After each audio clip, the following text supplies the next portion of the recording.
तो चलिए इस चीज को थोड़ा और गहराई से समझते हैं। हर नए YouTube क्रिएटर के दिल में ना एक सवाल घर कर जाता है, एक ऐसा डर जो उनके सबसे बड़े मददगार यानी YouTube स्टूडियो ऐप को ही उनका सबसे बड़ा दुश्मन बना देता है। सवाल बिल्कुल सीधा है, क्या YouTube स्टूडियो को बार बार खोलने से सच में व्यूज कम हो जाते हैं? क्या इससे चैनल की ग्रोथ रुक जाती है? ये एक ऐसा मिथक है, एक ऐसा डर है जिसने ना जाने कितने क्रिएटर्स को परेशान किया है, और आज हम इसी की तह तक जाएंगे। और देखिए, ये कोई हवाई बात नहीं है, ये एक असली एहसास है। एक क्रिएटर ने अपना एक्सपीरियंस शेयर करते हुए बताया, मुझे जरा भी अंदाजा नहीं था कि YT स्टूडियो मुझे बर्बाद कर देगा। ऐसा लगने लगा था जैसे मुझे इसकी लत लग गई हो। ये कहानी सिर्फ नंबरों की नहीं है, ये उम्मीदों और मेंटल हेल्थ की भी है। जरा एक क्रिएटर के सफर पर नजर डालिए। पहली वीडियो पर 800 व्यूज, जबरदस्त, एक उम्मीद जगती है। लेकिन उसके बाद अगली 20 वीडियोस में से हर एक पर मुश्किल से 150 व्यूज। अब निराशा घिरने लगती है। 2 महीने बाद हार मान ली, यूट्यूब ही छोड़ दिया। पर कहानियां खत्म नहीं हुई। वीडियो नंबर 33 वो सब कुछ बदल देती है। ये कामयाबी और नाकामयाबी का एक असली रोलर कोस्टर है। तो सवाल ये उठता है कि हम खुद को ये एनालिटिक्स बार बार चेक करने से रोक क्यों नहीं पाते? देखिए, इसका जवाब ऐप के टेक्निकल डिजाइन में नहीं, बल्कि उसके साइकोलॉजिकल डिजाइन में छिपा है। ये एक तरह का जाल है। YT स्टूडियो को ना एक गेम की तरह समझिए। जब वीडियो 10 में से रैंक 1 पर दिखती है, हरे तीर ऊपर की तरफ जाते हैं, तो दिमाग को एक छोटी सी शाबाशी मिलती है, एक खुशी का एहसास होता है। इसे डोपामाइन हिट कहते हैं। लेकिन जैसे ही रैंक 9 पर गिरती है और तीर ग्रे हो जाते हैं, तो दिमाग को एक नेगेटिव सिग्नल मिलता है। यही इमोशनल उतार चढ़ाव है जो बार बार ऐप खोलने पर मजबूर करते हैं। और इस जुनून की असली कीमत वो बहुत बड़ी है। इससे कीमती वक्त और क्रिएटिव एनर्जी दोनों बर्बाद होती है। छोटी छोटी बातों पर जरूरत से ज्यादा सोचा जाने लगता है। अगली वीडियो बनाने की जो क्रिएटिविटी है वो जैसे मर ही जाती है। दूसरों से अपनी तुलना करने का स्ट्रेस बढ़ता है, और आखिर में ये मेंटल हेल्थ और फोकस दोनों को नुकसान पहुंचाता है। लेकिन यहाँ एक बहुत बड़ा ट्विस्ट है। क्या हो अगर जिस चीज से इतना डरा जा रहा है वो असल में समस्या है ही नहीं? चलिए YT स्टूडियो के बारे में जो असली सच्चाई है उसका पता लगाते हैं।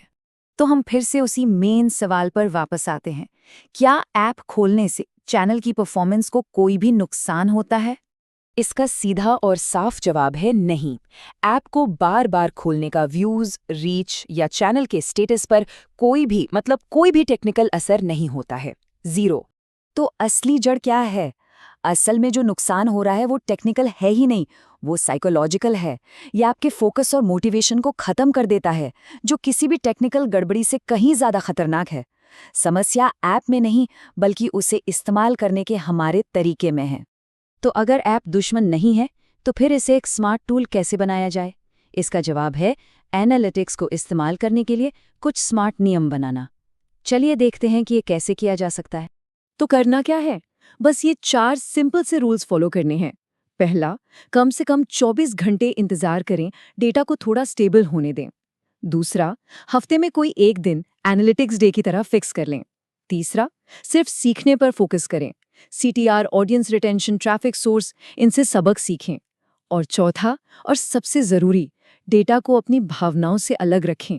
ये सिर्फ एक फीडबैक टूल है, आपके काम का कोई जजमेंट नहीं। तो जब हम इस एनालिटिक्स के जाल से बाहर निकल आते हैं, तब हम अपना ध्यान उन असली चीजों पर लगा सकते हैं जो सच में व्यूज बढ़ाती हैं। इन्हें कहते हैं असली ग्रोथ लीवर्स। इसमें पहला है क्लिक थ्रू रेट यानी CTR। आसान भाषा में ये उन लोगों का परसेंटेज है जो आपका थंबनेल देखने के बाद वीडियो पर क्लिक करते हैं। ये आपकी वीडियो का फर्स्ट इंप्रेशन है। CTR को बेहतर कैसे बनाएं?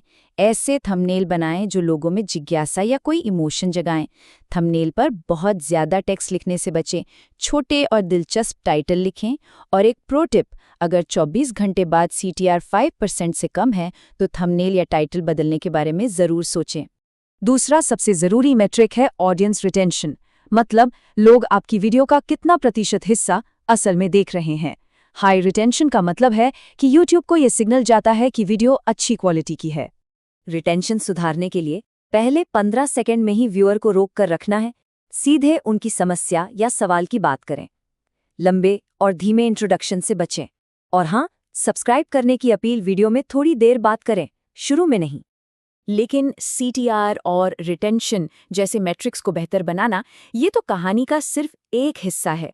असली लंबे समय तक चलने वाली ग्रोथ का सीक्रेट फॉर्मूला क्या है? चलिए उस चीज पर बात करते हैं जिसे अक्सर हम नजरअंदाज कर देते हैं। और यहीं पर सारा खेल बदल जाता है। मोटिवेशन और अनुशासन में ज़मीन आसमान का फ़र्क है। देखिए, मोटिवेशन एक इमोशन है जो अच्छे रिजल्ट्स पर टिका होता है, वो आता जाता रहता है।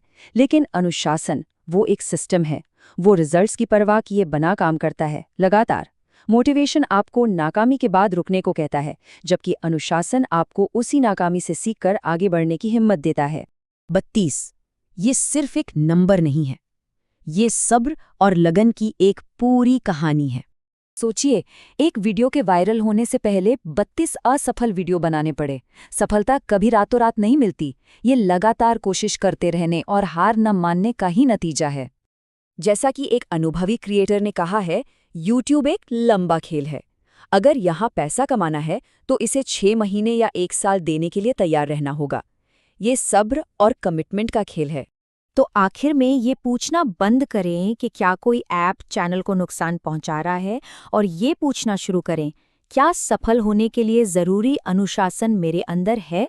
क्योंकि असली सवाल टूल के बारे में नहीं है, बल्कि टूल का इस्तेमाल करने वाले के बारे में है।